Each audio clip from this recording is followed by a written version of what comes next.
अब Ujjain cancer centre, जो कि आदिगाड़ी मेडिकल कॉलेज परिसर में स्थित है, में variant 2 beam hyper accelerator version 3.0 एवं ब्रेकीथेरेपी जैसे अत्याधुनिक रेडियोथेरेपी मशीन की सुविधा उपलब्ध है। यह मशीन देश की सबसे उन्नत तकनीकों में से एक है, जो कैंसर के इलाज को और अधिक सटीक, प्रभावी और सुरक्षित बनाती है।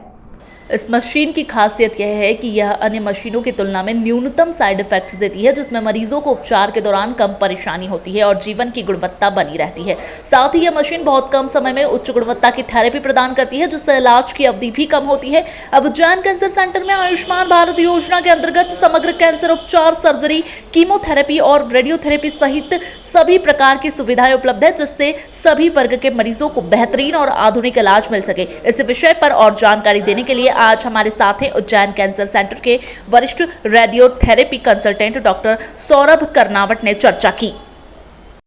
नमस्ते, मैं डॉक्टर सौरभ कर्नावट। मैं आदिगाड़ी मेडिकल कॉलेज स्थित उज्जैन कैंसर सेंटर में वरिष्ठ क्लिनिकल ऑन्कोलॉजिस्ट की तरह कार्यरत हूँ। मैं यहाँ पे कैंसर का इलाज करने के लिए कार्यरत हूँ और मेरा इलाज करने का जो तरीका होता है वो रेडिएशन थेरेपी एवं कीमोथेरेपी के द्वारा होता है। मैं थोड़ा-सा प्रकाश डालना चाहूँगा, कैंसर क्या होता है, किस तरीके से उत्पन्न होता है और उसका इलाज हम किस तरीकों से कर सकते हैं। तो शरीर में किसी भी प्रकार की सूजन, गठान या छाला होना कैंसर का एक प्रमुख लक्षण हो सकता है और आमतौर पे ये जो गठान या छाला होता है, ये काफ़ी लंबे समय से इलाज करने के बाद भी ठीक ना होने वाला छाला या गठान होती है।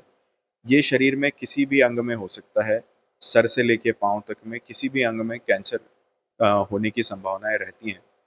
अगर हम बात करें तो मुँह के कैंसरों में हमें छाला या ग्रोथ यानी कि गठान और छाला साथ में देखने को मिलता है।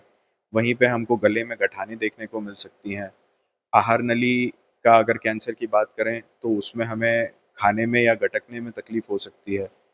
फेफड़ों के कैंसर की बात करें तो हमें खाँसी की शिकायत हो सकती है या खाँसी में खून आने की शिकायत हो सकती है।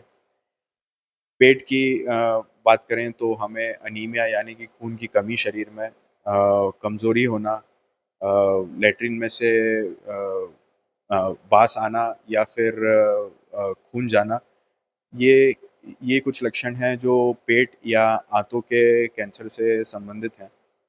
और साथ-साथ में सर पे या पैर पे कोई भी तरीके की गठान या छाला होना, वो भी कैंसर में आगे जाके तब्दील हो सकता है।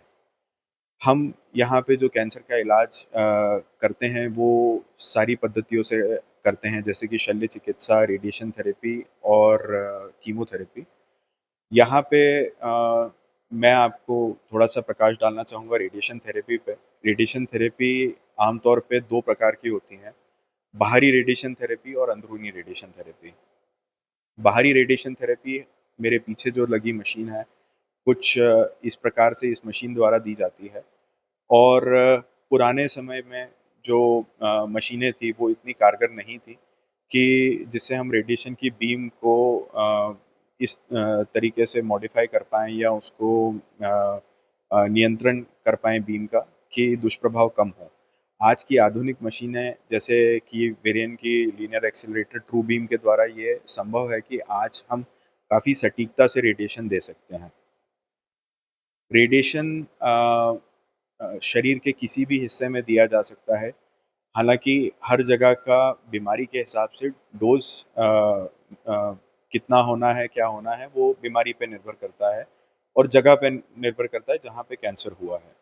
रेडिएशन देने का एक प्रकार ब्रेकीथेरेपी भी है, जिसे हम अंदरूनी रेडिएशन भी बोलते हैं। ये ट्यूब द्वारा या इम्प्लांट्स द्वारा दिया जाता है और इसकी ख़ासियत ये होती है कि ये जिस जगह पे हम लोग रेडिएशन देना चाहते हैं, सिर्फ़ वहीं पे रेडिएशन देता है, आस-पास में इसके दुष्प्रभाव बिल्कुल नासमान होते हैं। हम यहाँ पे कैंसर का इलाज साथ-साथ ही में कीमोथेरेपी की मदद और शल्य चिकित्सा से भी करते हैं और मैं आपको अवगत कराना चाहता हूँ कि अब उज्जैन कैंसर सेंटर में हम सभी प्रकार के कैंसर का इलाज आयुष्मान स्कीम के अंतर्गत, आयुष्मान योजना के अंतर्गत भी कर रहे हैं। तो मैं चाहूँगा कि ये मैसेज ज़्यादा से ज़्यादा लोगों के बीच में फैले और जो भी इन सुविधाओं का लाभ उठा सकता हो वो तत्पर आएँ और इन सुविधाओं का लाभ उठाएँ।